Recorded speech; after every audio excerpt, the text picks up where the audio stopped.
اس ماہ رجب المرجب شریف میں اہل سنت والجماعت کے لوگ پوری دنیا کے چپے چپے میں حضرت سیدنا امام جعفر صادق رضی اللہ تعالی عنہ کی نیاز دلاتے ہیں، اور دلانا بھی چاہیے کہ اللہ والوں سے محبت، اللہ کے برگزیدہ اور محبوب بندوں سے عقیدت دنیا و آخرت میں بھلائی کی ضامن ہوا کرتی ہے۔ معزز سامعین کرام، حضرت سیدنا امام جعفر صادق رضی اللہ تعالی عنہ کون ہیں؟ اس تعلق سے آپ گفتگو اکثر و بیشتر سماعت فرماتے ہیں۔ یاد دہانی کے لیے عرض کیے دیتا ہوں کہ سیدنا امام جعفر صادق رضی اللہ تعالی عنہ،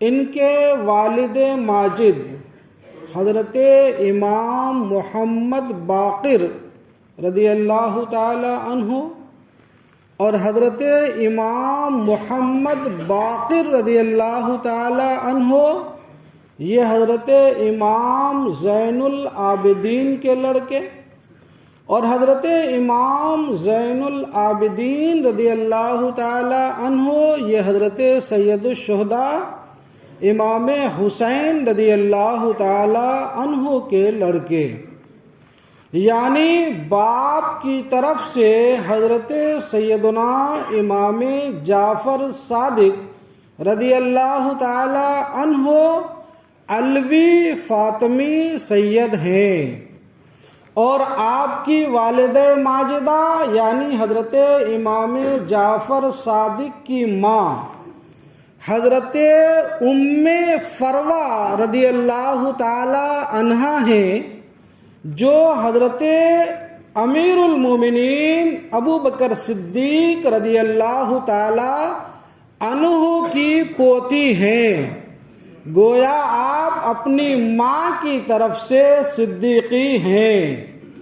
حضرت امام جعفر صادق رضی اللہ تعالی عنہ اپنے دور کے بڑے عالم، فقیہ، مجتہد، بڑے محدث، اور آپ کے علم کے عروج کا عالم یہ تھا کہ ہمارے اور آپ کے امام اعظم ابو حنیفہ رحمت اللہ تعالی علیہ نے حضرت سیدنا امام جعفر صادق رضی اللہ تعالی عنہ کی بارگاہ میں مسلسل 2 سال رہ کر علم حاصل کیا۔ سبحان اللہ!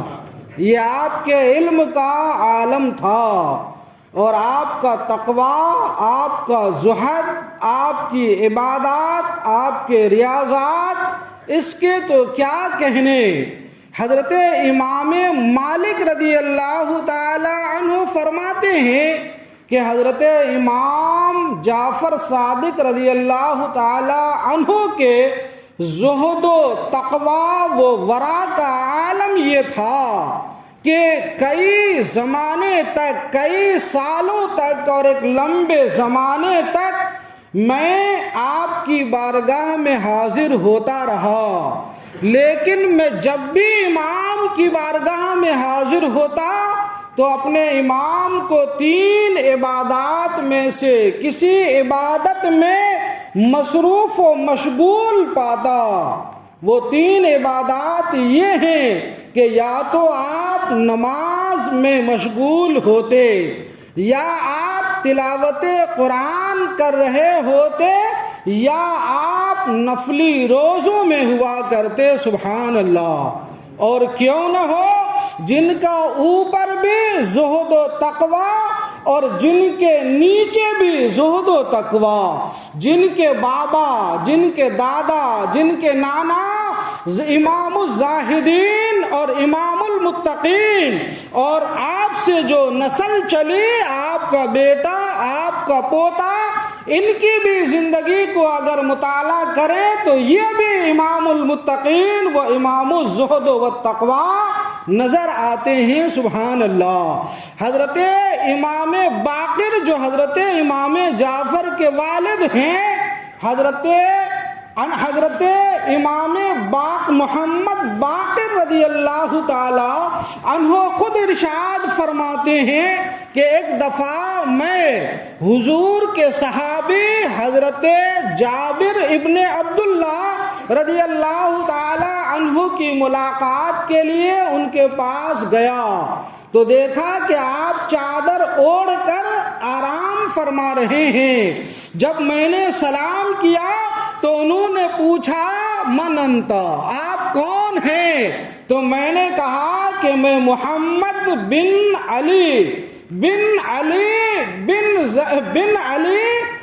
علی اللہ اکبر، میں علی کا بیٹا یعنی میں علی کا بیٹا، علی کا پوتا.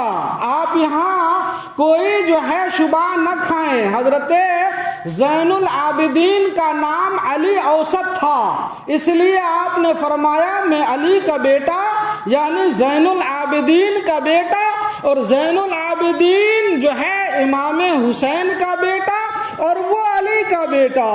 اللہ اکبر. تو آپ فرماتے ہیں حضرت جابر ابن عبداللہ اٹھ کر کھڑے ہوئے، اٹھ کر بیٹھے اور آپ نے ارشاد فرمایا کہ مبارک ہو آپ کو اے محمد ابن علی رسول اللہ کا سلام. کہیے سبحان اللہ.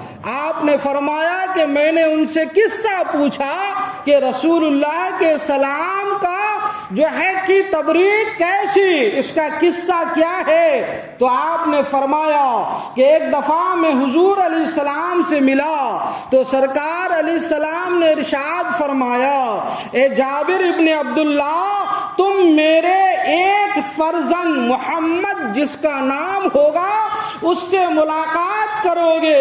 جب میرے بیٹے محمد سے ملاقات کرنا تو اسے میرا سلام پہنچا دینا. سبحان اللہ. یہ امام جعفر کے والد ماجد ہیں اور امام جعفر کے دادا حضرت سیدنا زین العابدین کے تو کیا کہنے، آپ اتنے بڑے مستجاب الدعوات تھے کہ علماء فرماتے ہیں، روایتوں میں آتا ہے کہ ایک دفعہ دوران طواف کعبہ ایک مرد اور ایک عورت کے ہاتھ حجر اسود سے چپک گیا، ایسا چپکا کہ 1000 کوششوں کے بعد ان کے ہاتھ حجر اسود سے الگ نہیں ہوتا. لوگوں نے فیصلہ کیا کہ ان کا ہاتھ کاٹ کر حجر اسود سے الگ کیا جائے.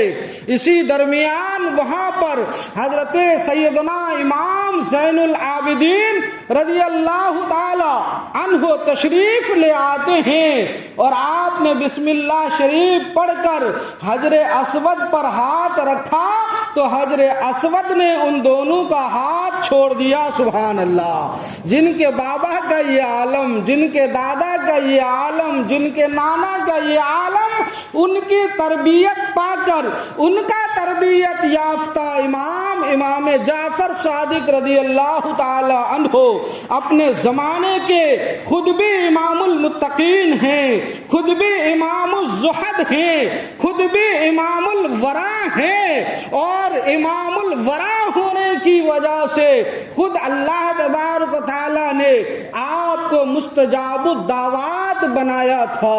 آپ جو بھی بارگاہ الہی سے دعا کرتے، آپ کی دعا کرنے کا عالم یہ تھا، آپ کی دعاؤں کی مقبولیت کا عالم یہ تھا کہ ابھی آپ کے ہاتھ نیچے نہیں آتے تھے کہ آپ کی دعا بارگاہ الہی میں قبول ہو جایا کرتی تھی.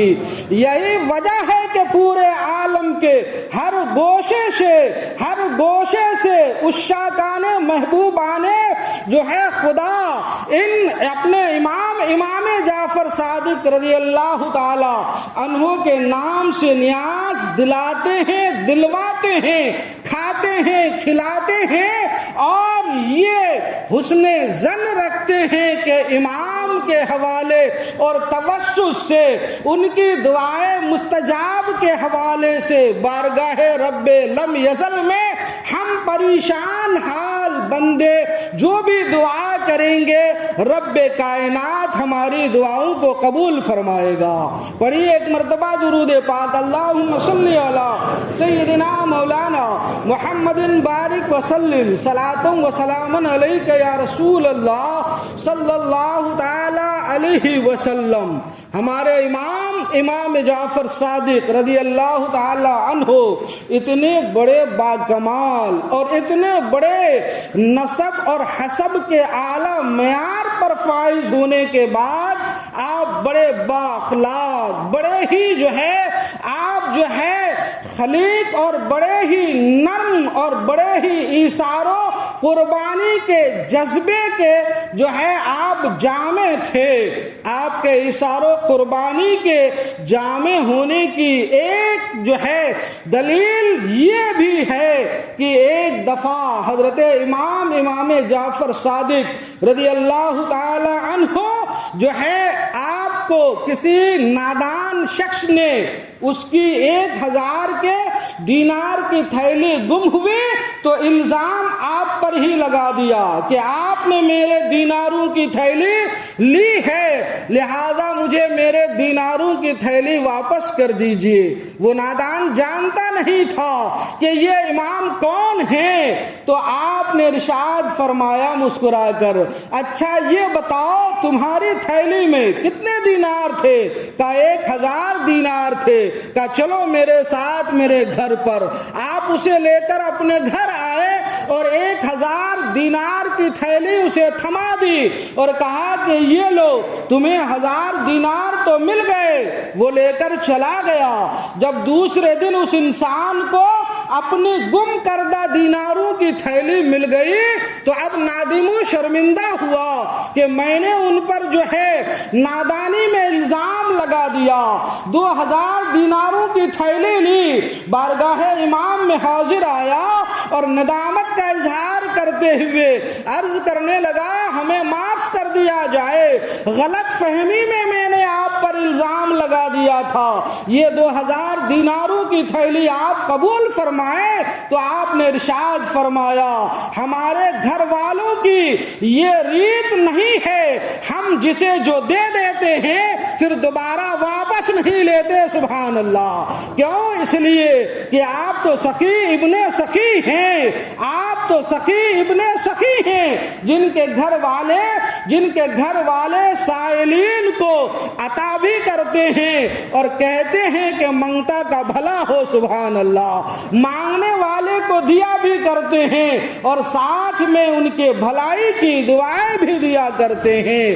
حضرت امام جعفر صادق رضی اللہ تعالی عنہ آپ کے مستجاب الدعوات ہونا اتنا مشہور و معروف تھا کہ حضرت لیث ابن سعد رضی اللہ تعالی عنہ، حضرت امام خود بھی تابعی ہیں اور حضرت لیث ابن سعد رضی اللہ تعالی عنہ فرماتے ہیں کہ سن 113 ہجری میں پیدل حج کے لیے مکہ المکرمہ پہنچا اور عصر کے وقت جبل ابو قبیس پر پہنچا۔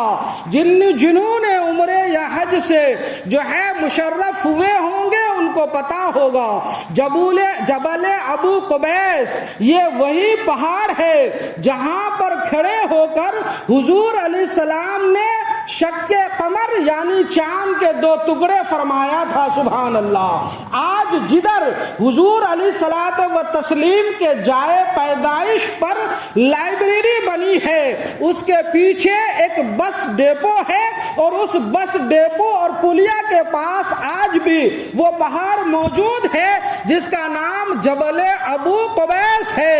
فرماتے ہیں عصر کے وقت جب میں جبل ابو قبیس پر گیا تو دیکھا ایک بزرگ بڑا نورانی چہرے والا، ان کے ہاتھ آسمان کی طرف بلند ہیں اور بارگاہ رب میں دعا کر رہے ہیں، یا حیو یا قیوم، یا حیو یا قیوم، اتنی دفعہ پکار رہے ہیں کہ دم گھٹنے پر آتا ہے۔ یا رحمان و یا رحیم اتنی دفعہ پکارتے ہیں کہ دم گھٹنے پر آتا ہے۔ یا ارحم الراحمین، یا ارحم الراحمین اتنی دفعہ پکارتے ہیں کہ دم گھٹنے پر آتا ہے۔ جب میں نے اس بزرگ کو دعا کرتے ہوئے سنا تو میں بھی پیچھے بیٹھ کر ہاتھ اٹھا کر آمین آمین کہنے لگا۔ سبحان اللہ، آمین آمین کہنے لگا۔ پھر میں کیا دیکھتا ہوں کہ ابھی ان کے ہاتھ دعا سے نیچے نہیں آئے کہ ان کے پہلو میں انگور کی ایک ٹوکری اور اس انگور کی ٹوکری پر 2 جنتی چادر رکھی ہے۔ سبحان اللہ۔ کیوں؟ اس لیے کہ ہمارے امام دعا میں عرض کر رہے تھے، اے مولا میرا دل انگور کھانے کو چاہ رہا ہے اور میری چادریں پرانی ہو گئی ہے، لہذا مجھے نئی چادریں عطا کیا جائے۔ یہ دعا کر رہے تھے، دیکھا انگور کی ٹوکری موجود ہے، حالانکہ وہ کوئی انگوروں کا موسم نہ تھا۔ اللہ اکبر۔ جب وہ دعاؤں سے فارغ ہوئے اور انگور کھانا چاہا تو میں نے عرض کیا، حضور میں بھی انگور کھاؤں اور میں بھی آپ کی دعاؤں میں شامل ہوں۔ آپ نے فرمایا وہ کیسے؟ کہا حضور آپ دعا کر رہے تھے تو میں بھی آمین کہہ رہا تھا۔ کہا اچھا بات یہ ہے تو چلو آگے بڑھو اور کھاؤ، لیکن یاد رکھنا اس انگوروں میں سے کچھ چھپانا نہیں اور کچھ ذخیرہ نہ کرنا، یعنی اگلے وقت کے لیے کچھ بچا کر مت رکھ لینا۔ میں نے حامی میں ہاں بھری اور انگور کھانے لگا۔ ایسا انگور میں نے زندگی میں کبھی نہ کھایا تھا۔ انگور کھا کر فارغ ہوا تو حضرت نے فرمایا ایک چادر تم لے لو، ایک میں لے لیتا ہوں۔ میں نے عرض کیا مجھے چادروں کی ضرورت نہیں ہے، دونوں چادر آپ لے لیں۔ تو انہوں نے ایک چادر تہبند کی طرح پہن لیا، ایک چادر کو اوپر